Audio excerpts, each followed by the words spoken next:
when we got arrested, pretty much Canada got shut down.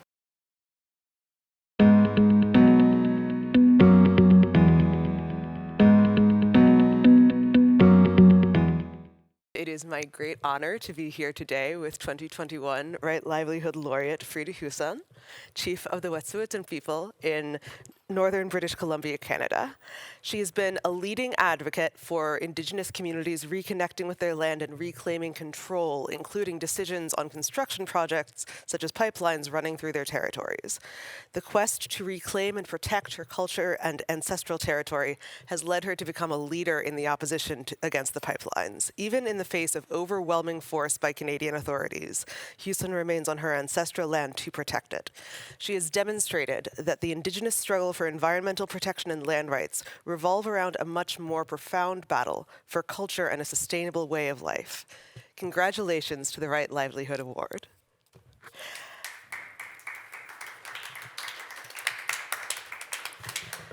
Now, Freda, I've been when in the previous conversations with laureates, I've been starting by asking them about themselves, but I don't think that's appropriate for this conversation. I wanted to start instead, because we're here in Sweden and, a continent and an ocean away. Could you tell us about your land? Well, our territory is in northern British Columbia, and we're an hour south of Houston, BC. And the territory that I reside on is called Talvitskwa. And Talvitskwa is a territory that was a part of the Delgamuukw stay-away court case that was taken to the Supreme Court of Canada from our prior chief, Nedibis.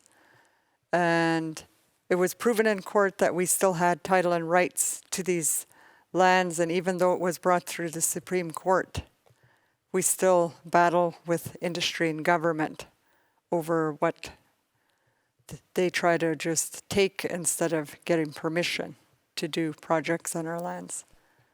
So it's in the mountainous areas. So I live actually in the mountain beside a river that flows clear and clean. You can see the rocks on the bottom of the riverbed, and it flows clear year round, and we drink the water right from the river, so it's so clean that you can drink it, and that is where our salmon spawn. And it's the actual headwaters of all of Wet'suwet'en territory, where the river flows from our headwaters through all of the Wet'suwet'en territories to the other 5 clans' territories and down to Prince Rupert. And that's one of the only clean waters on Wet'suwet'en territory right now where you actually can drink the water. Who were you before you were an activist and kind of pursuing land rights and confronting government and industry full time? I was a mom, and I was economic development officer for my band. I worked in economic development probably for 14 years. But after seeing all the destruction that was happening to our territories, me and my siblings were sitting around, and we used to go annually to one of our other territories, and every time we went out, we saw more and more destruction, and said we needed to do something before we lose all of our territory. So in my travels, I went to our neighboring community of Alberta, where the tar sands were, and listened to the elders and the people of those lands speak of what used to be in their land.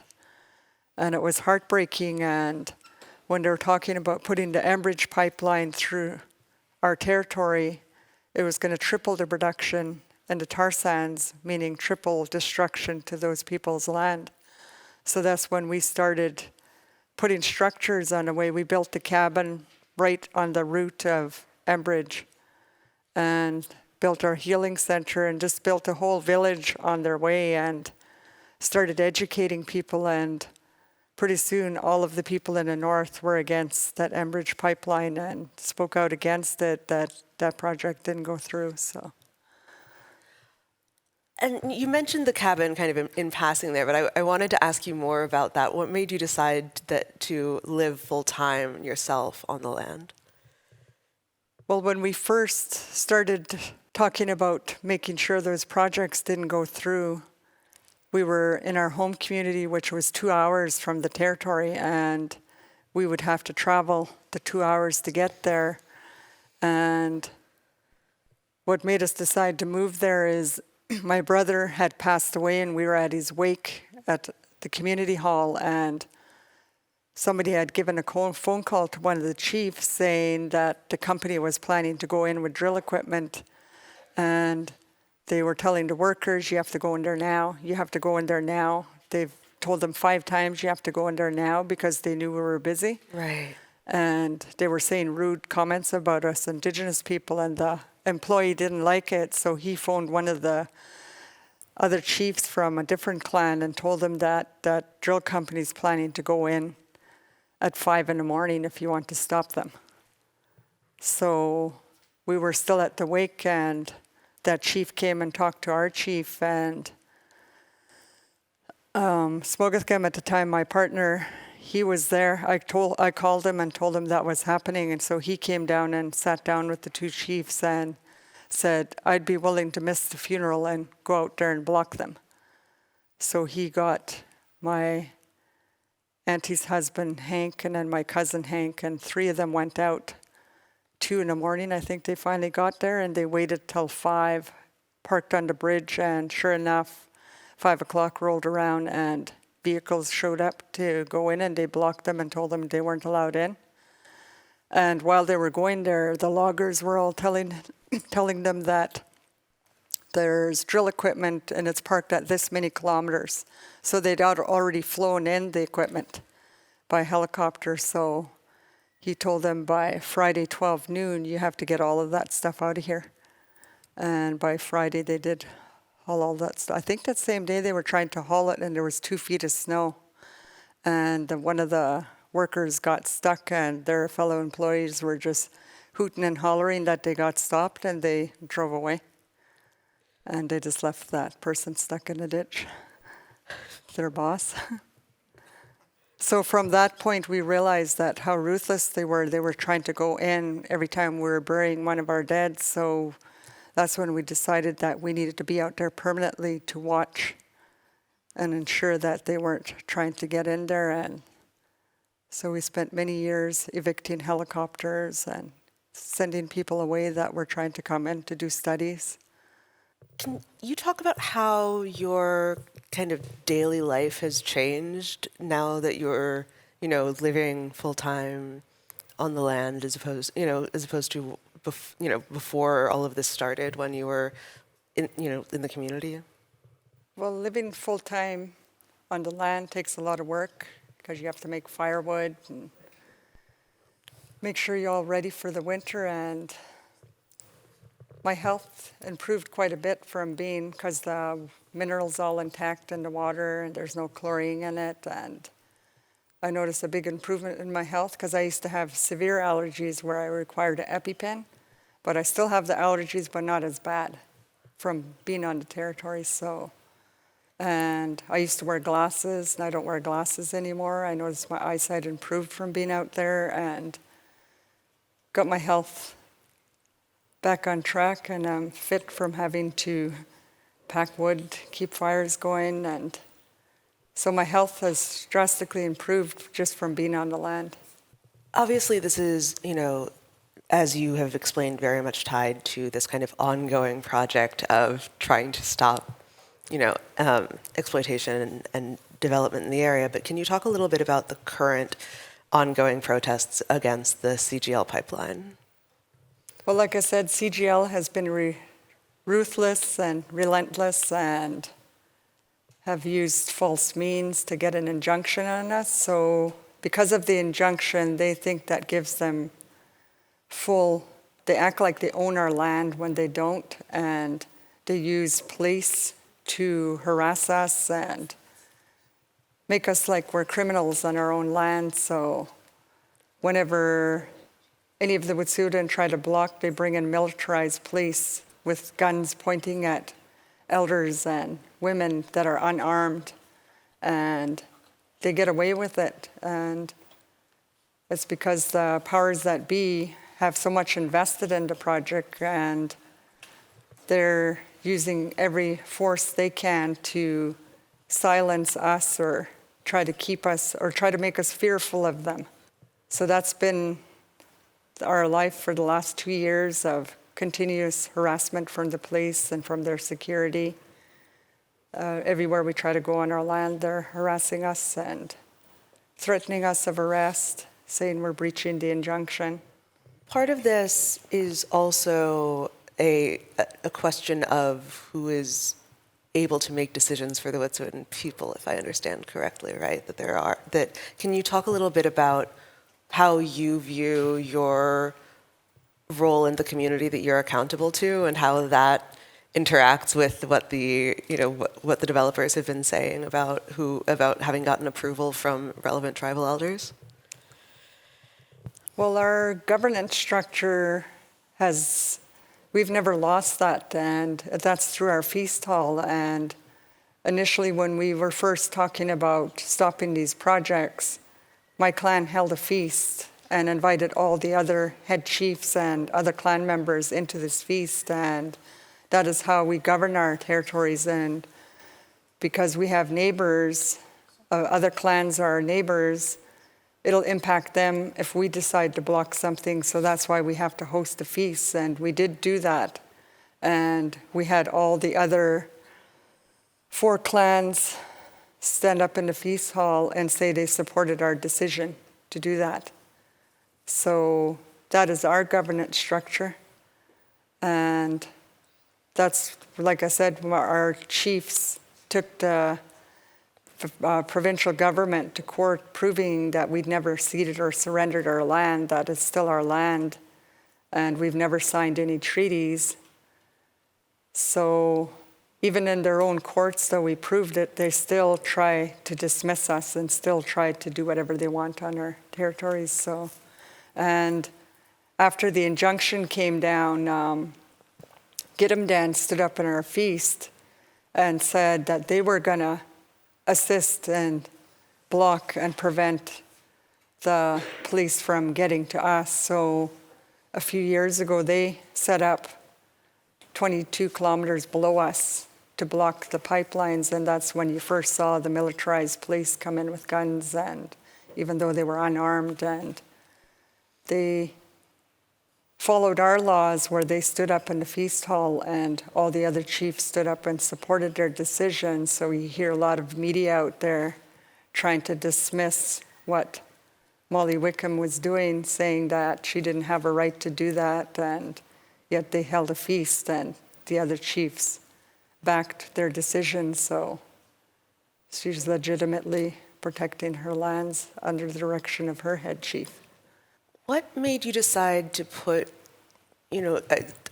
not to be overly dramatic about this, but to put your own body on the line and to kind of put yourself in a position of assisting the blockade in early 2020? I think we made up our mind that we garnered so much support. I knew that if I took a arrest, that it was going to make unrest everywhere because we've garnered so much support over the last 10 years. So we decided and told our chiefs that we were going to get arrested. We knew we were going to get arrested, so we were going to be on the road and take the arrest just to show the government what people can do when you have people power that oppose projects such as that are very destructive to the environment. And when we got arrested, pretty much Canada got shut down. Railways were blocked, so that it impacted the economy for several weeks, and all over the ports were shut down. So a lot of people stood up and made their voices known that it was not okay what the government was sanctioning of allowing militarized police to come in and arrest us and drag us off our own lands. You've mentioned a few times that, the kind of work of building support in your own community over the last several years and the extent to which, you knew you had the people in northern BC behind you. Was there any kind of broader effort to make sure that all of Canada understood what was happening kind of before early 2020 when, the building up to your arrest and the unrest it provoked? I actually traveled to the eastern provinces of Canada. I went to Montreal, Quebec, and I went to several of the states. I get invited out a lot to speak about what we're doing, and because I did that, people saw me face to face, so they were able to relate when they saw the news that we got arrested. A lot of them said it made a difference that I met people face to face to tell them our story on what we were fighting for. So when they saw through the news and social media that I got arrested, they said they were all angry and upset that that happened, and because we had shown support to them when they were struggling with things on their lands, we've supported them, so they in turn supported us back in return. This kind of gets to something that I'm very curious about, which is you're kind of hinting toward a broader, alliance and solidarity among Indigenous people in Canada. Is that something that, kind of has existed throughout your lifetime, or is it something that you think is being built as kind of individual tribes and peoples have dealt with their own protests and struggles and tried to build awareness among each other? From my understanding, our elders signed some agreements with some of the other nations way before our time, so it's not new that we've all always assisted each other. And the reason why so many of the Indigenous people say they're helping us is because most of their lands are already destroyed. They don't have no more hunting grounds, they don't have no more salmon, and a lot of their territories are turned into cities. So they say they realize the big loss they have, and they see what we still have. So that gives them the push to help us save what we still have, because most of them have lost a lot of their land base from overexploitation and all the resource extraction. So they say they see what we lost and they want us to protect what they've lost and don't want us to be in the same place as them. Canada in particular has, it seems, there does appear to be some more understanding of the extent to which Indigenous cultural practices have been destroyed over the last, several generations. Is that, how does it can seem sometimes that the Canadian government is saying the right things, or it appears to be remorseful for destruction that happened in the past. How do you square that, and how do you guys relate to the government when it's saying that on the one hand and then continuing to support industry and arresting your people on the other? Well, Canada keeps talking about reconciliation, and I don't think they know the definition of reconciliation, because reconciliation means you admit you done wrong and then you make restitutions for your wrong. And I always use the example of a relationship. If you're married and you've done wrong, you don't just use words saying you're going to stop doing what you're doing and then just keep on doing it. You're going to end up in divorce. So to me, when the government keeps saying they're doing reconciliation with the Indigenous people, they're not actually reconciling, because they're still doing the same thing over and over again. So I just say they don't even know what reconciliation means, and they throw it around so easily, but have done nothing to prove or try to reconcile their relationship with the Indigenous people, because they haven't even done nothing yet with all the children that they uncovered from the residential school where these children were murdered, and you hear nothing said, nothing done. It's just like it didn't matter. And yet it matters to our people that these little children were murdered and nothing's been done about it. And that was part of the genocide that the government tried to commit, and yet we're still here, we're still fighting. And to me, reconciliation won't be reconciliation until they make some changes and make some efforts to actually sit down and speak with us and recognize that these lands are still ours and ask permission before they try to do things instead of trying to force all these destructive projects on our lands. Can you talk a little bit about the Healing Center? Well, over the last 11 years from doing this work that I'm doing, people asked us how come our own people weren't standing by us when it was, even though they verbally support us, there was nobody on the front lines with us from our nation, and it was mostly non-Indigenous and people from other nations that were coming to support us. And what we realize is because our people have been oppressed and traumatized for so long, most of our people are busy worrying about a roof over their head, and some are struggling with addictions. So the last thing they're worried about is the land because they're still living in their trauma. So we kept saying if we heal our people, then we'll heal our land. And that kept coming up every time I say if we heal our people and heal our land. And when my niece went to school for a clinical psychologist, we talked about building a healing center, and some of our supports overheard our conversation while we're sitting down eating at one of our action camps. And they said, we can help you build it. So over 3 years, we did it in 3 phases, and they did the GoFundMe, like grassroots fundraising, and a bunch of volunteers came. Every May, we'd have a 2-week work camp where volunteers from everywhere came, and some skilled, some unskilled, and they learned how to do construction, and they built that healing center. So for the last few years, we've been running land-based healing with bringing some of our youth and elders out doing medicines. So we've been running some camps.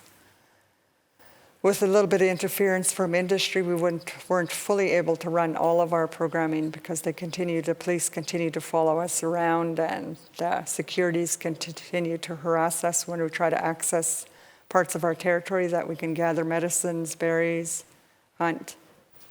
So the Healing Center has put a lot of people through it, and even visitors say they experienced healing. So we did a little zine that people wrote their stories about how they just came to visit, and they're non-Indigenous visitors, and said how they received healing.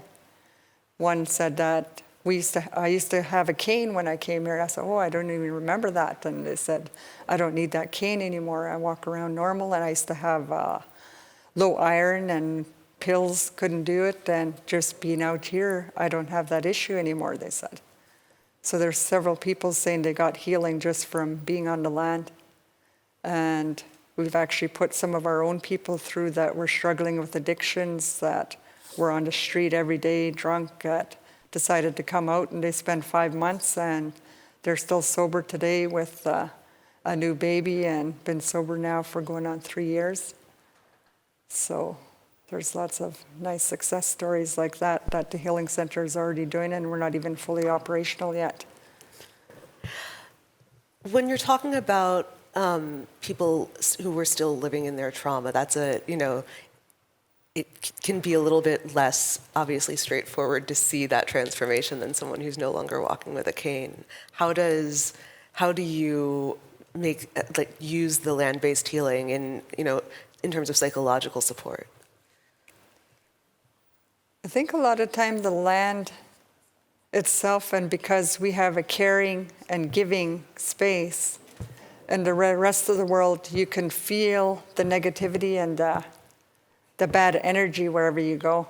Especially in cities, I find that people are so stuck in the economic wheel where they have to pay rent and they have to do all these things. And when I ride on public transit, I can feel the negative energy easily, because when I'm living on the territory, the energy is like all good, because you have the trees around you, you have the water, the rocks, all the energy is good. And because we're giving in that space and we're accepting of people no matter where they come from or what they've done, or we're accepting of people and we show love and compassion and caring for them. And a lot of people say they've never experienced that until they've come to our space, and that's what helped them to heal, that somebody accept them for where they're at and who they are. How does that continue once once they kind of return to their normal daily lives? What kind of ongoing support do they end up needing? Some of them keep coming back for regular visits. Like they go back to their lives, and then some have been long-term supports that come back every now and then. They say they get rejuvenated, then they go back to their lives again.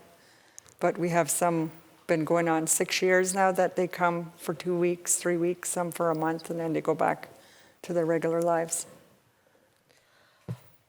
What's the vision in the long term for what you can do with, the healing center, with the homestead?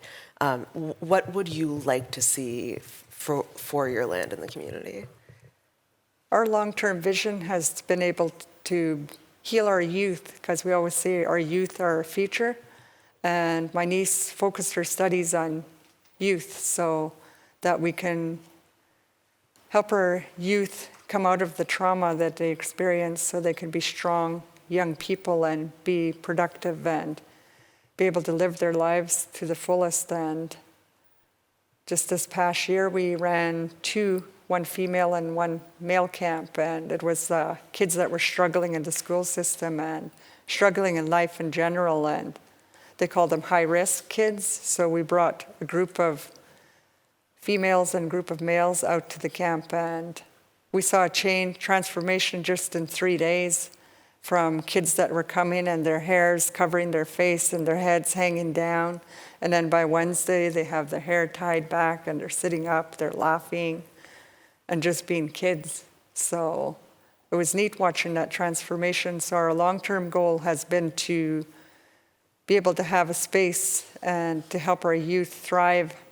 because we always say our youth are going to be our next leaders. So we want to provide a space to make strong young people so that they can be the next Wet'suwet'en leaders that will be healthy and strong and be able to make good decisions and be able to lead our people in a healthy lifestyle.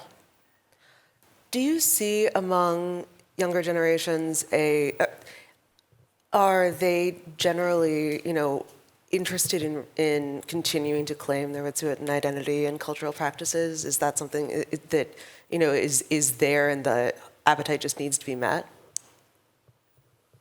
To me, I think I experienced it myself, because we experienced so much racism in that community we live in, and because I grew up with so much racism, I wasn't proud to be Indigenous in my younger years until I got healing for myself.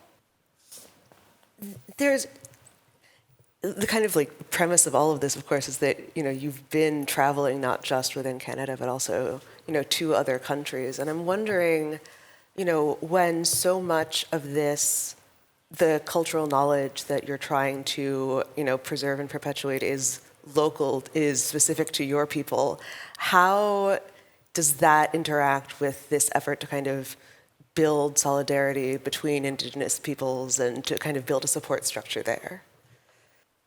Because we have similarities with other First Nations, we have even other Indigenous people that aren't of our nation that come to our community and learn about our culture, because they said they've lost a lot of theirs. So they want to learn from us and adopt some of our practices and say they find healing within themselves. And some of the other nations still have all their cultures intact as well, and we knowledge share with each other and encourage each other to, because when they say you became a land protector, I didn't become a land protector.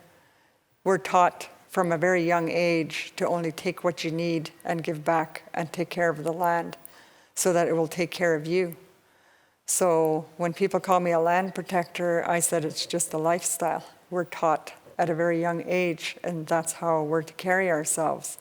And many of the First Nations that I've met right across Canada all have the same teachings, that we take care of the land and it'll take care of us. And the general populace in the world is all about the economy, and instead they're just take. They take more than they need, and they're destroying the land while they're doing it. And then that's creating such a big imbalance that I say that it's like this, and pretty soon it's going to tip. And the take, they won't be able to do that anymore. Eventually their systems are going to collapse in on itself.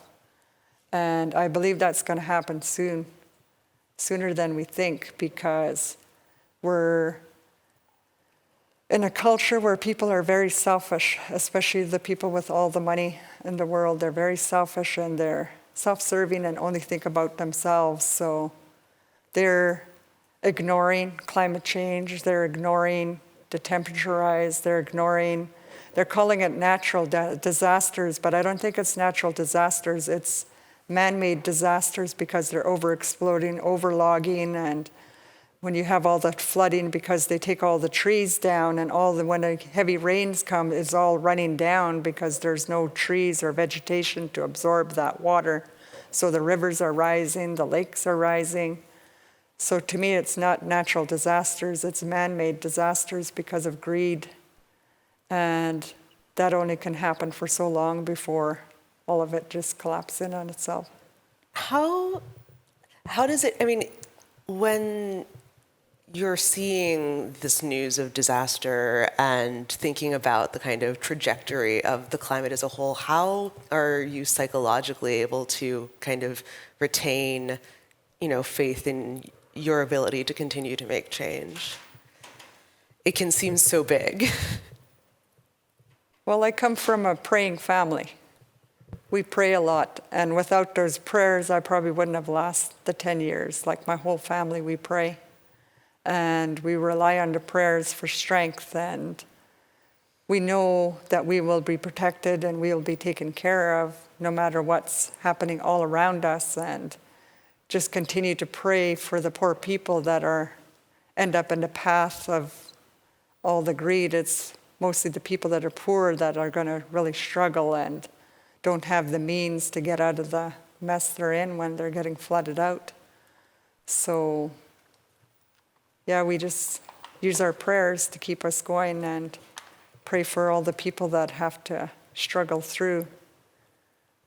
It seems like this also really is a family affair for you. You've mentioned your niece, you have relatives here in Sweden with you as well. How is that, was kind of taking on this project something that was explicitly discussed as a family affair, or did you kind of drag each other into it?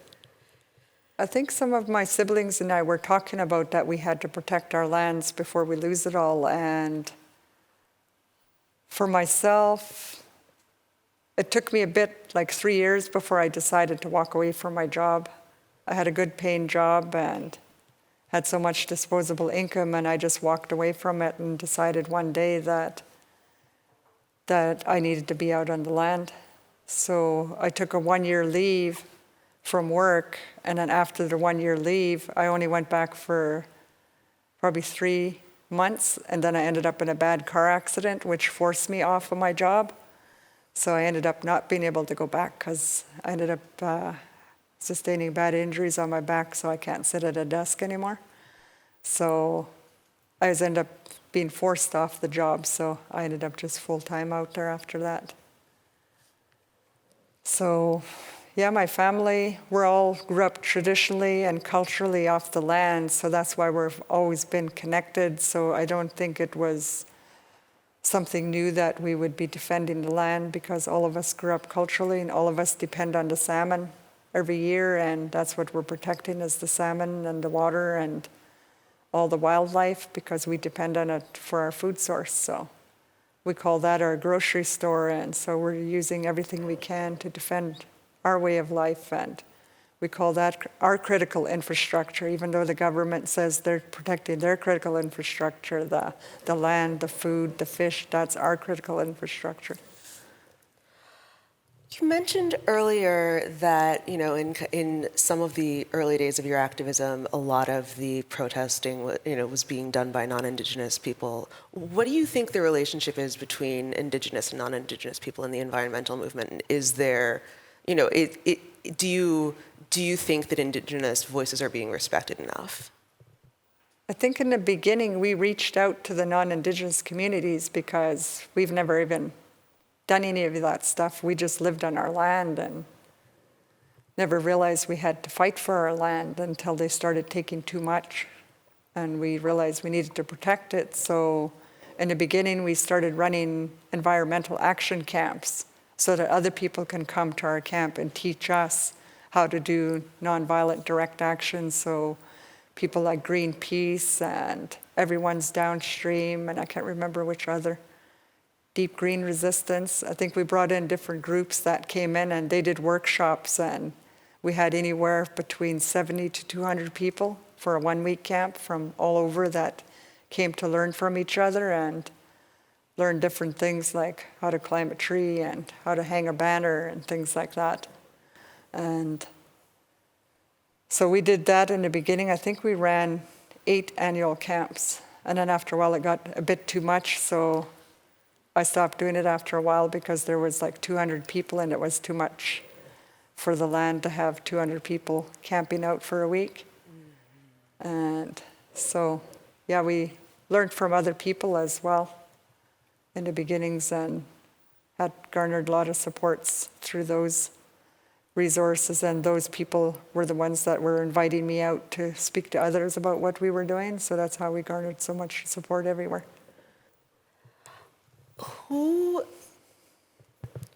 The way I want to ask this is who are you accountable to? But what I mean by that is, who are you looking to kind of determine whether you're doing enough, whether you're focusing your energies in the right places? It's usually through our clan and our chiefs, because that's our governance structure. So anything we want to do or think of doing, we have to sit down with our head chief and our other fellow chiefs. And I keep saying our chiefs and keep forgetting I'm a chief myself and my sister's a chief because we just been recently 2 years, got our chief names. So we as chiefs have to sit down, and we don't do it democratically like the government and outvote each other. All of us have to agree. And if somebody doesn't agree, they voice why they don't agree, and then we just talk about it until we're all in agreement. So either we'll do something or we don't, depending if everybody agrees. And a lot of times our chiefs, they don't say no directly if you're asking something, and if they just look away, you know it means no. If they don't want to answer you, they'll just look away on you. So how do you end up building consensus? We just share what could happen if we don't, and pretty much most of the time they're in support of protecting, because all of us are, like I said, we're cultural and we depend on that land. So sometimes they get weary because they were reluctant for when we said we were going to take the arrest. We didn't ask permission, we just said we're going to get arrested. And we didn't, like we said, we didn't ask, we just said it was necessary that we should get arrested. And so most times we're usually agreeable with whatever things we're doing. Like right now we're battling legally, which is costing quite a bit, but we're hoping it works, that eventually the investors will back out.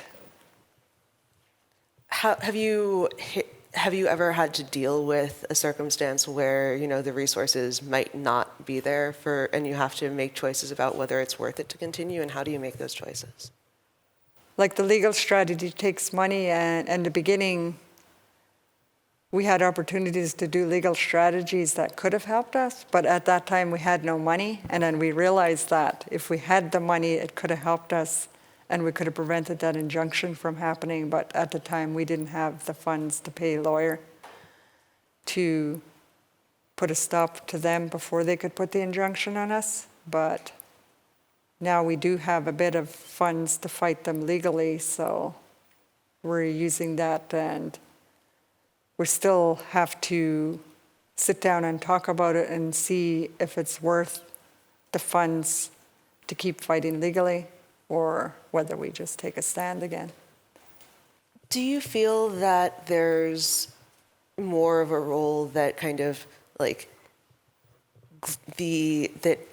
people of other nations, not just in Canada, but other Indigenous nations throughout the world, what do you think is the future of I would say global indigeneity, but do you see there being more that can be done to kind of build connections among peoples? I think just from the last 10 years, I've seen a lot of other Indigenous people standing up for their lands. And they said they got their encouragement from seeing us do it. They said if we can do it, then they can do it. So I've had a lot of people thank us for taking the lead and standing up so that they can do the same. If they realize if we can do it, then they can do it. And my hopes is one day eventually that people see that our way of living, of only taking what you need, is the right way in order to live in harmony with nature, and that if you continue just to take, then eventually we have to pay the consequences.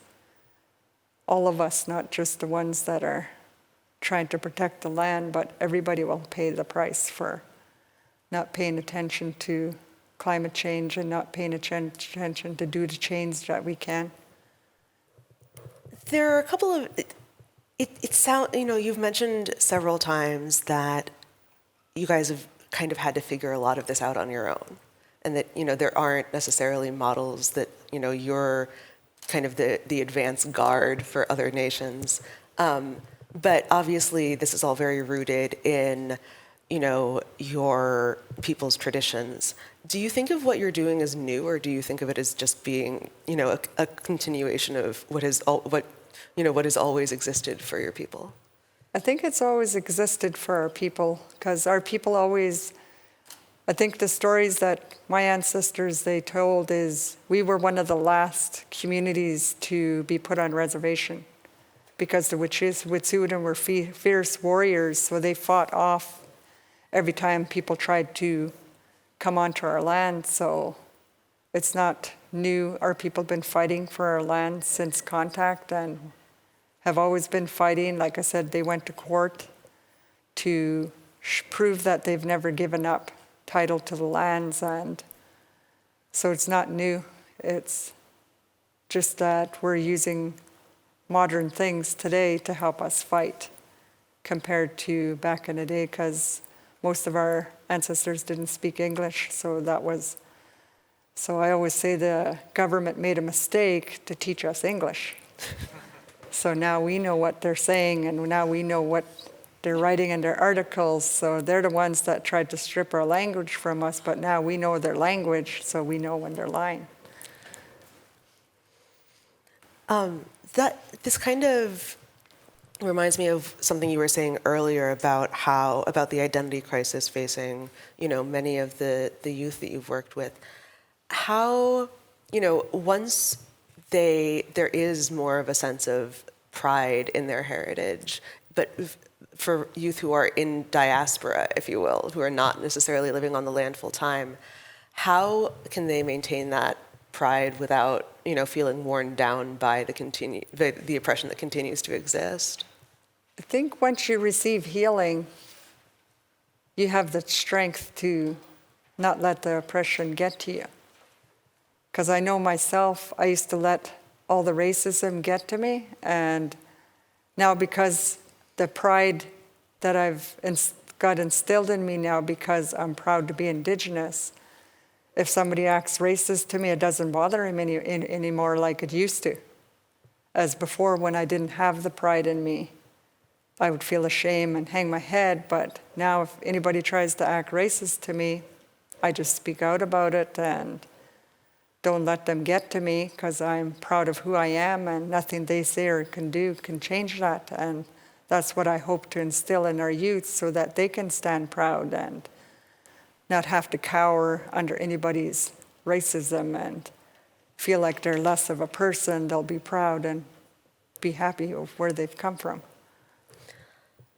Who of the younger generations in your family are you most inspired by and proud of?